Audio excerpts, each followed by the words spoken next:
Thank you very much. We'll start by signing three very important bills. And Will, would you discuss them, please? Yes, sir. This is H.R. 2808. This is the Home Buyers Privacy Protection Act. The congressman here was the lead sponsor, so I think maybe he John Rose, yes. Say more about it than I can. John, please. Well, it's difficult for Americans to buy a home, particularly after the last 4 years, sir. But with the president's signature today, we're going to make it easy for people to buy a home without getting hassled. For years, their private personal information has been bought and sold in the open market, resulting in them getting innumerable phone calls and text messages. But with your signature today, we're going to put an end to that so that when Americans try to realize the American dream of owning a home, they're able to do so without being harassed. Good job. Good. It's a great honor, John.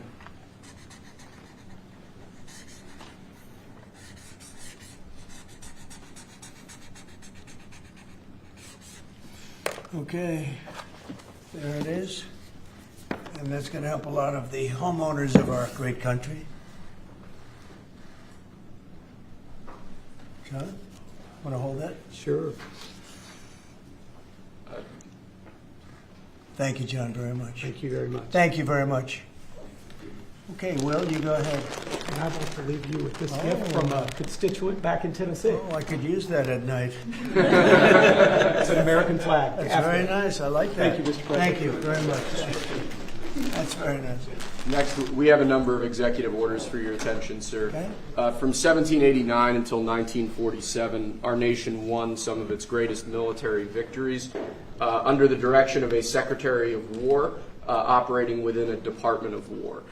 Today, with this executive order, you will authorize the current Secretary of Defense and the current Department of Defense to once again embrace this great lineage, Secretary of War and the Department of War. So this is something we thought long and hard about. We've been talking about it for months, Pete and I, and Dan. Dan came into the fold. By the way, a great general. He headed up the, I wouldn't call it an attack. I'd almost call that one maybe even more than an attack. What he did with Iran, you saw the success of that operation. It was perfect. In fact, this was sent to me by the great company that makes that particular B-2 bomber, and it was flawless. It was actually flawless. They flew for 37 hours back and forth, and there wasn't a bolt that was out of condition. There wasn't an engine failure. There was no problem.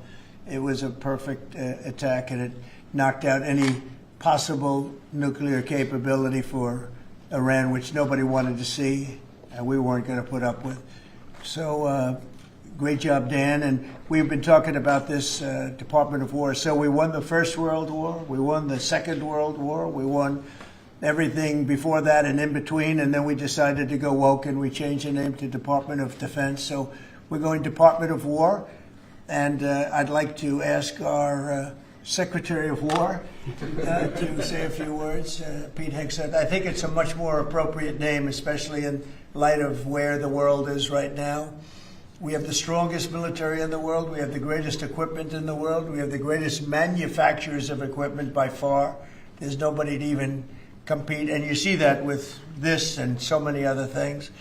The Patriots are the best. Every element of the military, we make the best by far. So, Pete, I'd like to ask you and maybe Dan Raisin-Cane to say a few words, please. Mr. President, thank you. After winning a war for independence in 1789, George Washington established the War Department, and Henry Knox was his first Secretary of War. And this country won every major war after that, to include World War I and World War II. Total victory, Mr. President, as you said. Then 150 years after that, we changed the name after World War II from the Department of War to the Department of Defense in 1947.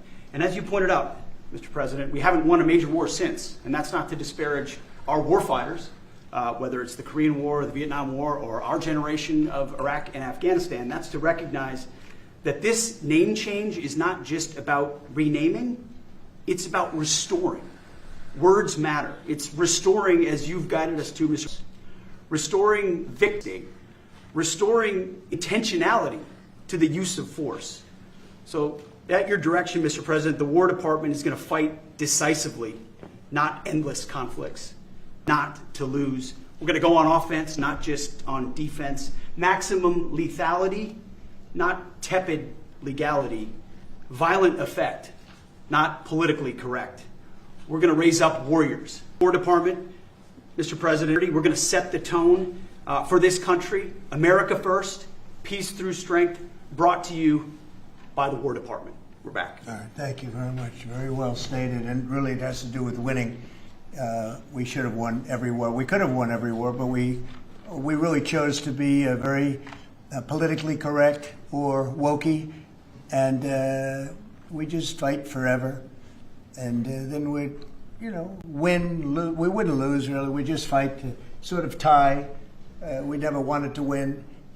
Wars that every one of them we would have won easily with just a couple of little changes or a couple of little edicts. I was told that ISIS would take 5 years to win. And Dan Kane, when I told him how long would it take, he said, I think about 4 weeks, sir. I said, what do you mean 4 weeks? I was told 5 years by the people in Washington. You know who they were. 5 years. I said, you can't do it in 4 weeks. I actually flew to Iraq to meet with him, and I met him at a big air base. And remember that famous day, right? It turned out to be a famous day for our country because you're now the head of the Joint Chiefs of Staff, which is the biggest deal. And he is, because he did things that everybody said he couldn't do. So they said it was going to be 5 years, and